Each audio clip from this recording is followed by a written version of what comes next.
Yes, I still love and use my Nikon Z6s. And I use the plural here because I have two, both of which are recording this video right now. Nothing fancy, no external recorder, but more on that later. Just the internal 8-bit 4K video. In this video, I'll argue that the Nikon Z6, now more than 5 years since its release, 5 years, 5 months to be precise, was and still is a great full-frame mirrorless camera. Hi, Ray here. I'm not fooling. When the 45 megapixel Nikon Z7 was released in September 2018, I'd been shooting mirrorless with the Fuji X Pro 2 system for 2.5 years. Why? You might ask, didn't I buy what is, or was, the best DSLR in its class ever made, the D850? That camera was officially announced on July 25th, 2017, the 100th anniversary of Nikon's founding, and it shipped in September 2017. Well, it's complicated, but it was a matter of wait and see if Nikon offered a mirrorless camera up to its pedigree. In fact, I was getting a bit antsy since the Fuji had convinced me unequivocally that the future lay in mirrorless. And for the unconvinced, I'll explain later why, at least for me, that's true. Hang on, you might ask, why not go completely Fuji? Well, I've explained that elsewhere, so I won't risk attracting more of that kind of wrath. Quite simply, I still had a cupboard full of Nikkor glass, and there's that Nikon imaging quality, including colors, that just suits my eye. Right out of camera. I also had that huge library of Nikon files going back to my first Nikon digital cameras, which were APS-C DX, of course, not to mention filing cabinets full of negatives made with Nikon film cameras. Nikon began shipping the Z6 to retailers on November 16th, 2018. But wait, the Z6 is just 24 megapixel, right? Right, so the short version is that I decided to keep the D800 since 36 megapixels had been fulfilling my needs and the Z6 was receiving excellent reviews for its video capabilities, better than the Z7. And I'd been doing more and more video. In fact, it was the D800 that really got me hooked on video once and for all. Visitors may not know it, but I occasionally drop 1080p clips made with the D800 into these 4K videos. And they look great. So briefly, when it comes to video, Z6 is able to record up to UHD 4K, which is oversampled with no line skipping. And that's why the Z6 is chosen over the Z7, which can only do that with a crop. There was even a filmmaker's kit option with the Z6. I didn't go for that since I didn't want a gimbal and already had a mic, things like that. But you can peruse my video rig videos. I have a whole playlist now, to see where I went with that. So I think that's enough of a preface. Why in 2024 would you be interested in a 5-year-old Nikon Z6 camera? Where could you even get one? I'll answer the last question first. Used and or refurbished. The official Nikon store often advertise refurbished Z6s. I know my local camera store usually has 1 or 2 for sale. And of course there's Amazon, eBay, etc. My preference would be either the Nikon store or a local store where I can examine the camera firsthand. And since the Z6 has a mechanical shutter, I'd want to know the actuation count. This will be my third X number of years with the Z6 video. I skipped last year, but I figured 5 years was a kind of an important anniversary. I have mentioned the Z6 in the interim to say that at least one of my Z6s has been relegated to overhead camera duty. My use case might be different to yours. The Z6 might not even be appropriate for you. So let me say where I'm at with the Z system. I now own, as I say, 2 Z6s, a Z9, if you can see these, Z8 and ZF. All these are full frame cameras, the Z6s and ZF 24 megapixel, Z8 and Z9 are 45 megapixel. Oh, and before I forget, the D800 was traded on the Z9. And I've now traded most of my F-mount lenses for Z-mount, of which I own 8. the 1.4 and 2 times teleconverters, and a couple of first-gen FTZ adapters. When it comes to my use case, let me clear something up. I'll repeat in this video, I never had any big issue with the autofocus performance of the Z6. You can go back to April 2018 when I compared the Z6 to the Fuji and my iPhone for mostly static video use, like this. And when it came to photos, my use was portraiture, theater, concerts, photojournalism, etc. I'm not a wildlife or sports photographer, at least not professionally. I will say that the Z6 did, before subsequent firmware updates, it did struggle in backlit situations. Extreme backlighting is still, I think it's fair to say, a challenge for any autofocus system, not just Nikon's. But Nikon was early on in the mirrorless game, and they were late to the game, as I intimated at the start of this video. They were perhaps coming from behind, but I'd say that's not the case today. Nikon are now firmly in the running when it comes to photos or video, especially since their acquisition of Red, the cinema camera company. But what about the Z6?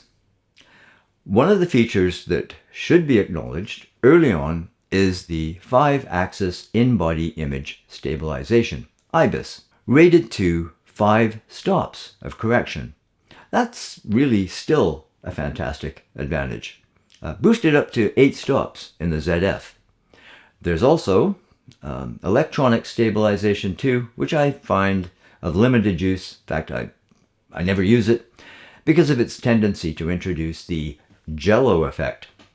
Of course, when it comes to autofocus acquisition, tracking, we can't expect it to be in the same league as, say, the Z9, Z8, ZF. Cameras that run on the Expeed 7 processor. Now, I can't personally comment on the second generation Z6 II with dual Expeed 6 processors. When the 2s arrived, my judgment was that there, for me, wasn't enough difference to warrant upgrading. And I think that proved true for me. I was tempted to trade one of the first gen cameras, but the Z mount lenses won out. And I should make the point that investment in glass is almost always more important than buying every new camera body that comes along. Glass is for the long term. In this video, I'm not going to list every Z6 spec. I think I did more of that in my preceding Z6 videos, which I'll link in the description and in the end screen. But again, the 8-bit video is really quite nice, and my preference is for the flat profile. That's my starting point 99.9% of the time. In fact, if I record the standard or some other profile, it's usually a mistake. But let's talk about other options, in particular, the use of an external recorder like the Atomos Ninja 5. And I have in other videos. Remember, the Z6 was the first camera to offer raw recording over HDMI. Yeah, that required a paid factory update, about $200, and I really never got around to it. But nonetheless, it was a breakthrough. I found that ProRes 10-bit log served my purposes, and that's possible with the Ninja.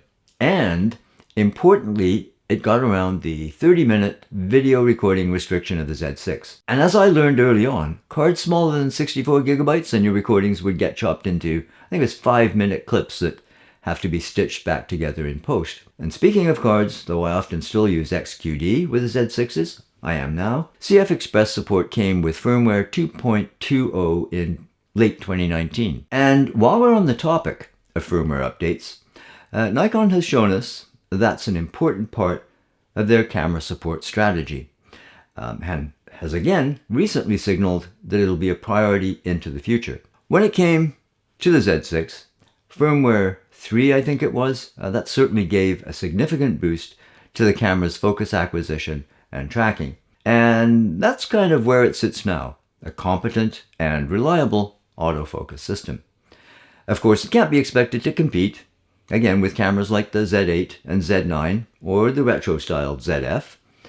They use the Expeed 7 processor with revolutionary dual-stream technology that outputs 2 data streams from the stacked CMOS sensor, one for writing to the memory card, and one for viewing. But again, depending on your use case, the Z6 is a fabulous little mirrorless camera.